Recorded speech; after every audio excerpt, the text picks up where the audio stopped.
মাননীয় অধ্যক্ষ মহোদয়, ইয়াত অলপ আইনগতভাৱে মই অলপ কনফিউজ। সেইদিনাখন এই কথাটো উত্থাপন কৰিছিলোঁ। প্ৰথম কথা হ'ল যে যেতিয়া অৰ্ডিনেন্সটো আনিছিল তেতিয়াও আমি আপত্তি কৰিছিলোঁ যে অৰ্ডিনেন্সটো এনেকুৱা হৈছিল যে আমাৰ যিটো Muslim marriage and divorce registration act 1935, যদিও এটা ষ্টেট চাব কনকাৰেণ্ট লিষ্টত আছে, ষ্টেটেও ৰেগুলেশ্যন আনিব পাৰে, চেণ্টাৰেও ৰেগুলেশ্যন আনিব পাৰে। তো ষ্টেটে যিহেতু অৰ্ডিনেন্স আনিলে তেতিয়া আমি আপত্তি কৰিছিলোঁ যে অৰ্ডিনেন্স আনিব নোৱাৰে। হাউচ চলাকালীন এইটো অৰ্ডিনেন্স আনিছিল যিটো ৰুলে কাভাৰ নকৰে, নম্বৰ 1। নম্বৰ 2, এতিয়া অৰ্ডিনেন্সটো উইদিন 6 মান্থ এইটো ৰিপিল কৰিব লাগিব, ঠিক আছে, ৰিপিল বিলটো আনিছে। ৰিপিল বিলটো আজি আপোনালোকে আমাক এমেণ্ডমেণ্টৰ এখন ডেট দিছে, সেইমতে আমি এমেণ্ডমেণ্ট দিছোঁ। আজি সেইটো ডিছকাশ্যন হ'ব। এই ডিছকাশ্যনটো হোৱাৰ আগত ছেম ছাবজেক্টৰ ওপৰত আপোনালোকে নতুন আৰু এটা বিল আনিলে, সেইদিন কথাটো উত্থাপন কৰিছোঁ। বিফৰ ৰিপিল, আগৰটো ৰিপিল হ'বনে নাই সেইটো আমি নাজানো, কিন্তু ৰিপিলটো নোহোৱাকৈ আৰু এটা নতুন বিল ছেম ছাবজেক্টৰ ওপৰত Muslim marriage and divorce compulsory act আপোনালোকে আনিলে। দুটা বিল এতিয়া টেবিলত আছে। এইটো ৰিপিল আগতে কৰি ল'ব না দুটা একেলগে ডিছকাশ্যন কৰিব? তেখেতসকলে আনিলে, মই নহয়। হয়, এতিয়া কথাটো হৈছে অধ্যক্ষ মহোদয়, চৰকাৰে মানে কেনেকৈ দুটা চিমিলটেনিয়াছলি একেদিনাই দুটা বিল, ৰিপিলো যিদিনাখন, নিউ বিলো সেইদিনাখন টেবুলেশ্যন, এইটো কনষ্টিটিউচনেল প্ৰভিজনটো কি আছে? মন্ত্ৰী ডাঙৰীয়াই উত্তৰ দিব। এইটো মানে কনষ্টিটিউচনেল প্ৰভিজন, বিষয়টো কনষ্টিটিউচনেল প্ৰভিজনটো ক্লিয়াৰ কৰিব লাগে যে ছেম ডে ছেম ছাবজেক্টৰ ওপৰত এটা ৰিপিল আৰু এটা নিউ ফ্ৰেছ বিল টেবুলেশ্যন কৰিব পাৰি বা ডিছকাশ্যন কৰিব পাৰি নে নাই, এইটো এটা টেকনিকেল পইণ্ট, নম্বৰ 1। নম্বৰ 2, দ্বিতীয় কথাটো হ'ল Muslim marriage and divorce registration act 1935 আপোনালোকে যিটো ৰিপিল আনিলে 15 মাৰ্চত, যিটো আপোনালোকে অৰ্ডিনেন্স আনিলে, আজি ৰিপিল বিল আনিছে, ইয়াত আমি ৰিপিল অনাৰ কোনো যুক্তি আমি দেখা নাই। ইয়াত দুটা ছেকশ্যন, যিহেতু মাননীয় মুখ্যমন্ত্ৰী ডাঙৰীয়াই বাৰে বাৰে এটা কথাই কৈ আছে যে child marriage, child marriage, child marriage. আমি যদি section 8 and 10 of the marriage যিটো এক্ট, ছেকশ্যন 10 আৰু ছেকশ্যন 8 আৰু ৰুল 26, এই তিনিটা বস্তু যদি আমি এমেণ্ড কৰি দিলোহেঁতেন, তেতিয়াহ'লে চাইল্ড মেৰিজটো টোটেলি পাৰ্মানেণ্টলি অলৰেডি 2010 চনত এইটো এমেণ্ডমেণ্ট অনা হৈছে 1935-ৰ marriage and registration, Muslim marriage divorce and registration act, যিটো 2010 চনত এমেণ্ডমেণ্ট অনা হৈছে। এমেণ্ডমেণ্ট আনি ৰেজিষ্ট্ৰেশ্যন ইজ কম্পালচাৰী। ইয়াৰ আগত এইটো অপশ্যনেল আছিল, তাৰপিছত কম্পালচাৰী কৰা হ'ল। কম্পালচাৰী কৰাৰ পিছত এই নতুনকৈ এইটো বিল অনা হ'ল। এতিয়া কম্পালচাৰীটো আছেই। দুটা ছেকশ্যন 8 আৰু 10ত যিখিনি আপত্তিজনক কথা আছে, যে যদি ব্ৰাইড বা গ্ৰুমৰ যদি দুজনৰ যদি মাইনৰ হয় বা কোনোবা এজনৰ যদি মাইনৰ হয়, এইটো কনচেণ্ট দিব পাৰে। এইটো এজ পাৰ দ্য শৰীয়ত এক্ট 1937 এটা কথা আছে, সেইটো কৰিব পাৰে। পিউবাৰ্টি হ'লে গাৰ্জিয়ানে এইটো কনচেণ্ট দিব পাৰে, but it is not exercise in any part of the country. I think এইটো আমি মুছলিমবিলাকে কেতিয়াও ডিমাণ্ডেই কৰা নাই যে এজ পাৰ শৰীয়ত এক্ট 1937 আমি এইটো ডিমাণ্ড কৰা নাই যে আমি সেই বিয়াটো আমি মাইনৰ হ'লেও আমি পাতিব বিচাৰোঁ বা পাতি আছোঁ, এই এক্সাৰচাইজটো নাই এতিয়া। তেতিয়াহ'লে section 8 and 10 of the earlier act 1935 act আৰু যিটো আমাৰ কি কয় 35-ৰ যিটো এক্ট, লগতে ৰুলটো যদি আমি চেঞ্জ কৰি দিব পাৰোঁ, তেতিয়াহ'লে মই নতুন বিল অনাৰ কোনো প্ৰয়োজন দেখা নাই। তৃতীয় কথাটো হ'ল এই গোটেইখিনি প্ৰচেছ, এতিয়া যিটো প্ৰচেছ অনা হৈছে, দেখা গৈছে কাজিটো এবুলেশ্যন কৰা হৈছে। কাজিৰ বিষয়টো, Kazi act 1880 is a colonial act. 1880 এটা colonial act. It is pass by the Indian parliament. How a state government can stop this provision? কেনেকৈ এইটো ষ্টপ কৰিব পাৰে ষ্টেট গভৰ্ণমেণ্টে? মই এইখিনি বুজাৰ প্ৰব্লেম আছে। বুজি পাইছোঁ এইটো এটা কনকাৰেণ্ট লিষ্টৰ মেটাৰ, ষ্টেটে চেণ্টাৰে দুয়োটাই মই লেজিছলেশ্যন আনিব পাৰে। সেইকাৰণে আমি স্পষ্টভাৱে এই কথাটো এটা কথা ক'ব বিচাৰিছোঁ যে কাজিখিনিক এবুলিশ্যন কৰিব, কি কৰিব, এইটো এটা লেজিছলেশ্যন আনিব পাৰে, কিন্তু ষ্টেট গভৰ্ণমেণ্টে, ষ্টেট লেজিছলেচাৰে ইণ্ডিয়ান পাৰ্লামেণ্টৰ এক্টৰ ওপৰত অৰ্ডিনেন্স আনিব পাৰে নেকি, বা সেইটো ষ্টপ কৰিব পাৰে নেকি? এটা লিগেল কুৱেশ্যন মোৰ মনত খেলিছে। সেইকাৰণে আপোনালোকৰ আগত মই চৰকাৰৰ আগত কথা তুলিব বিচাৰিছোঁ। মোৰ এটাই কথা যে এই বিলটো ৰিপিল নকৰাকৈ যদি ইয়াত এমেণ্ডমেণ্ট ৰুল 26, 27 আৰু ছেকশ্যন 8 and 10 যদি সংশোধন কৰি দিয়া যায়, তেতিয়াহ'লে আগৰ যিটো এক্ট আছে সেইটো হৈ যাব, চাইল্ড মেৰেজটো বন্ধ হ'ব, তেতিয়াহ'লে আৰু কোনো ধৰণৰ সমস্যা নাথাকিব। যিহেতু মাননীয় মুখ্যমন্ত্ৰী ডাঙৰীয়াই concerned about the child marriage, আমি সকলোৱে কনচাৰ্ণ, মই ভাবোঁ হাউজৰ আমি প্ৰত্যেকেই কনচাৰ্ণ যে চাইল্ড মেৰেজটো বন্ধ হ'ব লাগে। তেতিয়াহ'লে মই ভাবোঁ এইটো ৰিপিলান নকৰি আগৰ যিটো এক্ট এইকেইটা সংশোধন কৰিব পাৰি নেকি, এইটো বিবেচনা কৰিব লাগে। ঠিক আছে, ধন্যবাদ। ইয়াত যিটো কোৱা হৈছে যে ৰিপিলিং কৰিহে নতুন বিধেয়ক আনিব লাগে, টেকনিকেলি এইটো শুদ্ধ নহয়। দুখন ইণ্ডিপেণ্ডেণ্ট বিল, পুৰণা যিখন শৰীয়ত আইন, শৰীয়ত নহয় ৰেজিষ্ট্ৰেশ্যন যিখন আইন আছিলে, আমিতো শৰীয়তখনত কোনো 1935 যিটো শৰীয়ত আছিলে তাত কোৱা নাই। এইখন আমি ইয়াত যিখন আমি ৰিপিল কৰিছোঁ, এইটো শৰীয়তৰ লগত কনফিউজ কৰিব নালাগে। শৰীয়ত আইন ইজ 1935, তাই সি যি জাগাত আছে আছেই। We are amending Assam Muslim marriage divorce registration act 1935। So' দুখন কনফিউজ কৰিব নালাগে, এইখন হ'ল মুছলিম ৰেজিষ্ট্ৰেশ্যন এক্ট। আগতে বাই দিছ এক্ট মুছলিম ৰেজিষ্ট্ৰেশ্যনৰ এটা নিয়ম কৰা হৈছিল। তাৰ পিছত সংবিধান পৰিৱৰ্তন হ'ল, দেশৰ পৰিৱৰ্তন হ'ল। এতিয়া সেই পৰিৱৰ্তনৰ পৰিপ্ৰেক্ষিতত আমি এখন নতুন বিল আনিছোঁ। পুৰণা বিলখন ৰিপিল হোৱাৰ পিছতহে যে নতুন বিল আনিব লাগে তেনেকুৱা কোনো কথা নাই। দুইখন চাইমালটেনিয়াছলি যাব পাৰে, যে প্ৰথম এই বিলখন আমি ৰিপিল কৰিছোঁ, নতুন বিলখন আহিব। কিন্তু নতুন যিখন বিল তাৰ এইখনৰ লগত কোনো সম্পৰ্ক নাই, সেইখন এখন কমপ্লিট নতুন ষ্ট্ৰাকচাৰ এটা, কমপ্লিট নতুন ষ্ট্ৰাকচাৰ এটা। আৰু ৰিপিলিংটো হ'ল আগৰ বিলখনৰ ৰিপিলিং। এতিয়া কথাটো হ'ল যে এই বিলখন আমি এমেণ্ড কৰিলেও আমাৰ কামটো হ'লহেঁতেন, কিন্তু কথাটো হ'ল আমি যে কাজিখিনিকো গুচাই দিব লাগে। আমাৰ অকল চাইল্ড মেৰেজটোৱে বিলুপ্ত কৰা নহয়, কাজি ব্যৱস্থাটো আমি বিলুপ্ত কৰিব খুজিছোঁ। এটা কিয় যদি মোক সোধে মই উত্তৰটো দিওঁ। কথাটো হ'ল যে চাইল্ড মেৰেজ যেতিয়া আমি গোটেই কেছবিলাক চালোঁ, তেতিয়া আমি দেখিলোঁ যে কাজীসকলে চাইল্ড মেৰেজ ৰেজিষ্টাৰ কৰে। আৰু তেওঁলোকে আজি আপোনালোকে যিমান ভাল কৰি কৈছে, তেওঁলোকে উল্টাই হাইকোৰ্টত গৈ ক'লে যে আমাৰতো চাইল্ড মেৰেজ ৰেজিষ্টাৰ কৰাৰ অধিকাৰ আছে। তাৰমানে ইন প্ৰিন্সিপল তেওঁলোক they are not against child marriage. তেওঁলোকে যদি হাইকোৰ্টত গৈ আজি আপুনি কোৱা কথাখিনিয়ে ক'লেহেঁতেন তে বেলেগ কথা আছিল। তেওঁলোক হাইকোৰ্টত গ'ল, হাইকোৰ্টত গৈ ক'লে যে আমাৰ চাইল্ড মেৰেজ ৰেজিষ্টাৰ কৰা পাৱাৰ আছে, গতিকে আমাক চাইল্ড মেৰেজ ৰেজিষ্টাৰ কৰিব দিব লাগে, বা পুলিচে আমাক একশ্যন ল'ব নালাগে, আমাক বেইল দিব লাগে। তেতিয়া হাইকোৰ্টে বেইল নিদিলে যে under the Muslim registration act কাজিৰ চাইল্ড মেৰেজ ৰেজিষ্টাৰ কৰা যিহেতু পাৱাৰ আছে, তেওঁলোকে এইটো ৰেজিষ্টাৰ কৰিছে, এইটোক আমি কোনো ভুল ধৰিব নালাগে যেতিয়ালৈকে সদনে এখন সলনি নকৰে। তাৰমানে তেওঁলোকৰ মনটো কি? তেওঁলোকৰ মনটো হ'ল যে তেওঁলোক বিশ্বাসযোগ্য ব্যক্তি নহয় ইনষ্টিটিউশ্যনটো, কাৰণ এইটো এটা প্ৰাইভেট ইনষ্টিটিউট। কাজীসকলে আকৌ কি কৰে, আইনত লিখাই নাই, চাব কাজী এপইণ্ট কৰি দিয়ে। আজি আপোনালোকে চাব যিকেইটি কাজী ব্যৱস্থা, কাজী ব্যৱস্থাত চাব কেজি তেওঁলোকে কৰিব নোৱাৰে, তেওঁলোকে চাব কাজীও এপইণ্ট কৰি দিয়ে।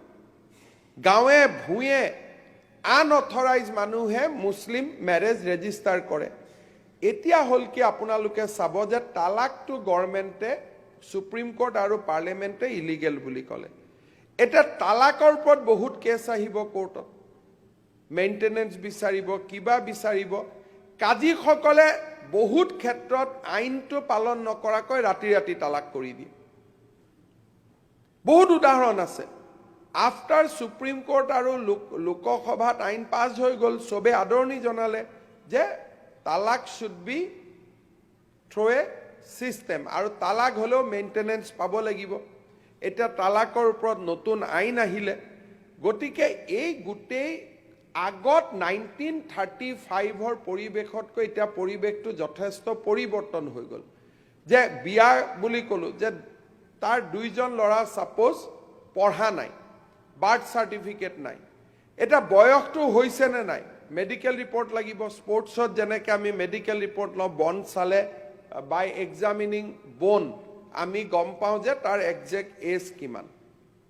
দাঁত চালে ডক্টৰে পৰীক্ষা কৰিলে মাহ পৰ্যন্ত কৈ দিব পাৰে যে এই মানুহজনৰ বয়স ইমান ইমান। এতিয়া কাজী এজন ব্যক্তিগত মানুহে এই কামবোৰ কৰিব জানো? গতিকে চাইল্ড মেৰেজটো যদি সঁচাকৈ আপোনালোকে কমাব খুজিছে, আপোনালোকে সদনত কৈছে যেতিয়া ময়ো ভাবিছোঁ যে হয় যে আমি চাইল্ড মেৰেজৰ বিৰোধী।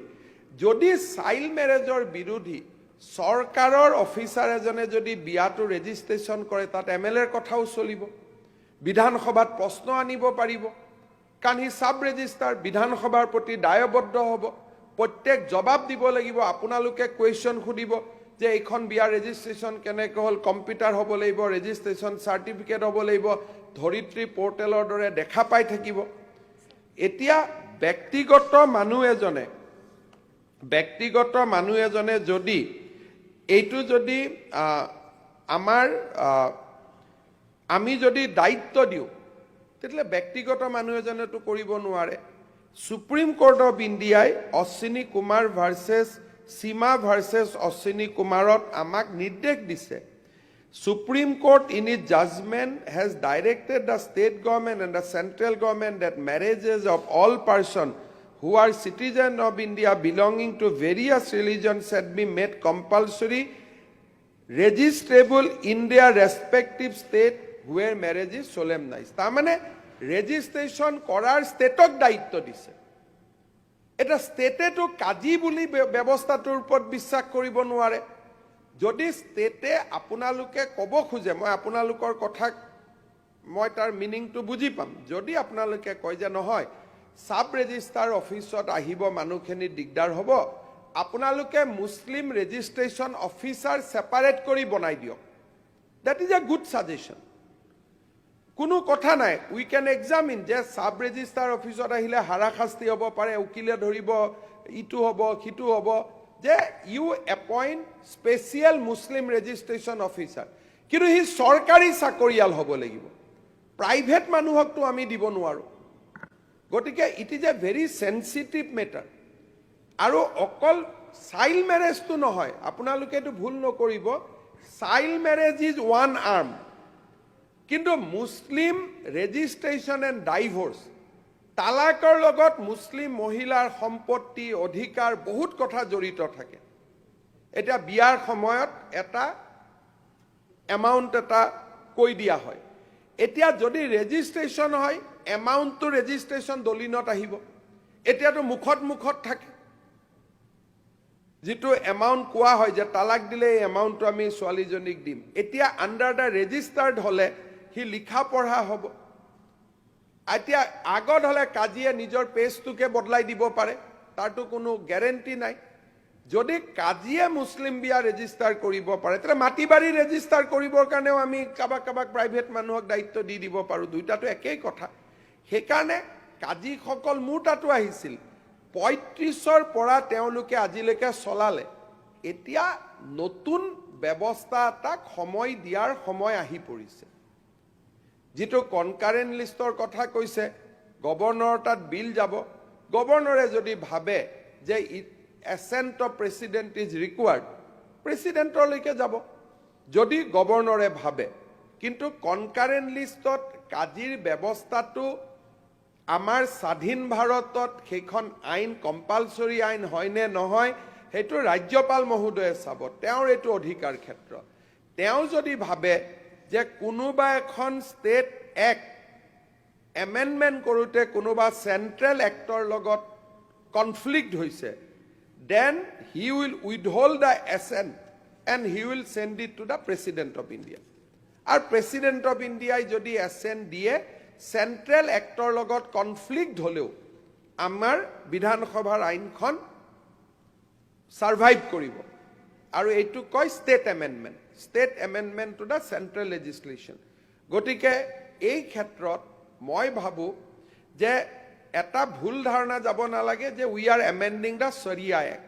নো, we are only repealing the Muslim Registration Act কাৰণ সুপ্ৰিম কোৰ্টে 2006 চনত ভাৰ্ডিক্ট দিয়াৰ পিছত 1935ৰ এক্টখন অলৰেডি অবছলেট হৈ গৈছে আমাৰ গুৱাহাটী হাইকোৰ্টেও যেতিয়া জাজমেণ্টখিনি দিছিলে তেওঁলোকেও এইটো বিবেচনা কৰা নাছিলে যে সুপ্ৰিম কোৰ্টে অলৰেডি যে এইটো আমি এমেণ্ড কৰিবই লাগিব কম্পালসৰি ৰেজিষ্ট্ৰেশ্যন কৰিবই লাগিব আৰু যদি আমি কম্পালসৰি ৰেজিষ্ট্ৰেশ্যন কৰিবই লাগে তেতিয়ালে why will do it with a private people কাজী সকলটো প্ৰাইভেট ব্যক্তি সাব ৰেজিষ্টাৰে কৰিলে এছেম্বলিত কুৱেশ্যন আহিব ডকুমেণ্ট পৰ্টেলত আহিব চাব পাৰিব নিয়ম হ'ব এটোতো মুছলিম মানুহৰ কাৰণে ভালহে হ'ব গতিকে কাজী স্যাৰ এটা কথা মোৰ আছে এতিয়া যেটো কাজী ৰেজিষ্ট্ৰেশ্যন হয় এটো ৰেজিষ্ট্ৰেশ্যন ফি না লাগে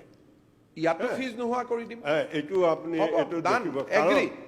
আমার যেটো মোহরা না হয় এতিয়া 4 লাখ 5 লাখ হয় ৰেজিষ্ট্ৰেশ্যন যে ভ্যালু 5 লাখ হয় তে মানুহৰ মৰি এইটো ক্ষেত্ৰত মই আপোনাৰ লগত একমত যে মুছলিম মেৰেজ ৰেজিষ্ট্ৰেশ্যন কৰোতে আমি সিম্বলিক 1 টকা লম থ্যাংক ইউ এইটো হল ভাল হয় কাৰণ আমি পইচা ইনকাম কৰাৰ কাৰণে এইটো কৰা নাই জাষ্টিছৰ কাৰণে আনিছো গতিকে মোহৰ ৰেজিষ্টাৰ কৰোতে যদি 5 লাখ হয় 5 লাখৰ ওপৰত যদি ৰেজিষ্ট্ৰেশ্যন ফিজ ল'ব যায় এইটোতো উল্টা হৈ যাব সেইকাৰণে মই আপোনালোকক এছুৰেঞ্চ দিলো যে Muslim marriage will be registered as a symbolic fees of ₹1 1 টকা কাজিয়াটো 1 টকাত কৰি নিদিয়ে অধ্যক্ষ মহোদয় এই বস্তুখিনি আমি নিউ যিটো এক্ট আহিছে তাত আমি ডিছকাশ্যন কৰি লম কৰি লওক এতিয়া ৰিপিলত যিখিনি কথা পাতিছো এইটো ইৰিলিভেণ্ট অলপমান ঠিক আছে মই মই ইৰিলিভেণ্ট আমি এতিয়া ৰিপিল এক্টৰ কথা পাতি নাই, আছো এতিয়া যেতিয়া নতুন নতুন এক্ট এক্টৰ- কম্পালসৰি এক্ট আহিব তেতিয়া আমি সেই তেতিয়া বস্তুটো আপোনালোকে discuss আৰু পৰামৰ্শ দিব কিন্তু আজি মই এইটোত এইটো আহিব নালাগে। নালাগে ক্লাব কৰি ডিসকাশন কৰিলেও বেয়া নহয় যদি ৰিপিলিং নাই। বিল আৰু নিউ বিল দুটা ক্লাব এটা কৰি যদি স্যাৰ নাই আপোনালোকক এটাই কথা কলো যে মুছলমান মানুহৰ ভালৰ কাৰণে আপোনালোকে সেকেন্ড এক্টখন আহিবৰ সময়ত যিমান পৰামৰ্শ দিব মোৰ মাইণ্ড ক্লিয়াৰ আছে যিমান পজিটিভ পৰামৰ্শ দিব খালি মোৰ এটাই কথা যে যিটো আমিনুল ইছলাম ডাঙৰীয়াই কৈছে যে এমেণ্ড কৰিলেও হৈ গ'লহেঁতেন আমাৰ মতলবটোৱে হৈছে কাজিক বিদায় দিয়া গতিকে এমেণ্ড কৰিলে আমাৰ কামটো নহয় কথাটো বুজি পালেতো সেইকাৰণে আমি এমেণ্ডমেণ্ট ৰাস্তাত যোৱা নাই ৰিপিল কৰিছো আৰু কাজীসকলক ইয়াৰ পৰাই মই ধন্যবাদ জনাইছো যে ইমান দিনে আপোনালোকে কষ্টকৰ কাম এটা কৰিলে আৰু ইমান কোৰ্টে টোৰ্টে ঝামেলা কৰা আপোনালোকৰ কি প্ৰয়োজন আছে যোৱা অহা কৰা গতিকে আপোনালোকে ৰেষ্ট লওক ময়ো বহুত খেজুৰ খালো তেওঁলোকৰ আঁতৰো দিলে তো চব ঠিক আছে কিন্তু অন্য খেজুৰ আঁতৰ মোৰ তাতো আহি আছে কিন্তু হ'লেও আমি স্থিতপজ্ঞ হৈ থাকিব এমেন্ডমেন্ট লাগিব কৰি দিলে স্যার মানি ললেহেঁতেন তেওঁলোকে মানি নললেহে ভাল না না 88 এ তেওঁলোকে প্ৰভিজন আছে কাৰণে কৰি নহয়, নহয়, তেওঁলোকে- আপোনাৰ মতেই কৰিব তেওঁলোকে নাই শুনক তেওঁলোকে মানি লোৱা নোলোৱাৰ ওপৰত বিধানসভা কেনেকে চলিব তেওঁলোকক খালি আমি ধন্যবাদ জনাইছো যে ইমান দিন আপোনালোকে এটা কষ্টকৰ কাম এটা কৰিলে আমি শুক্ৰিয়া দিছো তেওঁলোকক কিন্তু আজিৰ পৰা আমি তেওঁলোকক বিদায় দিছো সেইটো কাৰণে এখন ৰিপিলিং আইন ৰিপ্লাই দিলে হৈ গ'ল দুই চাৰিটা অলপ কনফিউজন ক্লিয়াৰ হৈছে আৰু ইমান কি ৰিপ্লাই লাগে আৰু মানে এটা চব কথা- কথাই কৈ দিলে কভাৰ এটা কথা- কৰিলে নহয়, এটা কথা মাননীয় মুখ্যমন্ত্ৰী ডাঙৰীয়া কৈছে যদি ষ্টেট লেজিসলেশন এটা সেন্ট্ৰাল লেজিসলেশনৰ লগত যদি কন্ট্ৰাডিক্ট হয় needs a approval from the president honourable মাননীয় অধ্যক্ষ মহোদয় আপুনি কথাটো বহুত- আপুনি যিটো আইনৰ কথা কৈছে মই আপোনাক শুধৰাই দিছো কন্ট্ৰাডিক্ট হয় নে নহয় এইটো গভৰ্ণৰে চাব যেতিয়া আমি বিলখন এছেণ্টৰ কাৰণে পঠাম হাউছে নাচায় হাউছে আইনখন পাছ কৰিব আগতীয়াকৈ অনুমোদন নহয় হাউছে আইনখন 254 অফ দ্য কনষ্টিটিউশ্যন পঢ়ি লওক আগতে হাউছে পাছ কৰিব ৰাজ্যপালে বিবেচনা কৰিব যে এই আইনখনে কিবা আইনৰ লগত কন্ট্ৰাডিক্ট কৰে নেকি যদি তেওঁ ভাবে কন্ট্ৰাডিক্ট কৰে তেওঁ ৰাষ্ট্ৰপতিলৈকে পঠাব না মোৰ কোৱেশ্চনটো সেইখিনিয়ে অধ্যক্ষ মহোদয় এইটো গভৰ্ণৰৰ পাৱাৰটো আমি কেনেকে ল'ম যিটো সংবিধানে আৰে আমিতো ৰাজ্যপাল আমাক ৰাষ্ট্ৰপতিয়ে পাতা নাই নহয়, যিটো পাৱাৰ সংবিধানে ৰাজ্যপালক দিছে সেই পাৱাৰটো বিধানসভাই ল'ব নোৱাৰে নহয়। হয়, যিটো পাৱাৰ ৰাজ্যপালৰহে এইটো পাৱাৰ যে বিল কণ্ট্ৰাডিক্ট কৰে নেকি, this is absolutely in the domain of the governor. হয়, মানে এই ৰিপিল বিলটো 2020 বিলটোৱে আৰ্টিকেল 254 কণ্ট্ৰাডিক্ট হয় নে নহয়, আৰ্টিকেল 254 আমাৰ হৈছে ন, গভৰ্ণৰে চাব। এইটো গভৰ্ণৰে চাব, কিন্তু উইদাউট দ্য গভৰ্ণৰ চোৱাৰ আগতে আমি নতুন আইন কেনেকৈ আনিম? আৰে এই বিলটো জাষ্টিফাইবল অৰ নট? তেতিয়া গভৰ্ণৰে এছেণ্ট নিদিব। ইয়াত আপোনালোকে যিটো কথা আলোচনা কৰি আছে গভৰ্ণৰে আলোচনা কৰি আছে। আমি ৰিপিল বিলখন গভৰ্ণৰক দিম। গভৰ্ণৰে যদি ভাবে যে এই ৰিপিলখনৰ লগত কিবা চেণ্ট্ৰেল আইনৰ সমস্যা আছে তেওঁ ৰাষ্ট্ৰপতিক পঠাব। যেতিয়ালৈকে সেইখন ঘূৰি নাহে নতুন বিলখনকো তেওঁ এছেণ্ট নিদিব। এই গোটেই কামটো বিধানসভাৰ নহয়, বিধানসভাই আইন প্ৰণয়ন কৰে। আইনখন কাৰোবাৰ লগত কণ্ট্ৰাডিকশ্যন কৰে নেকি সেই চোৱাৰ দায়িত্বটো হ'ল ৰাজ্যপালৰ। আৰু মই জানাত এই আইনখনে কাৰো লগত কণ্ট্ৰাডিক্ট নকৰে। This is a independent act of Assam legislature.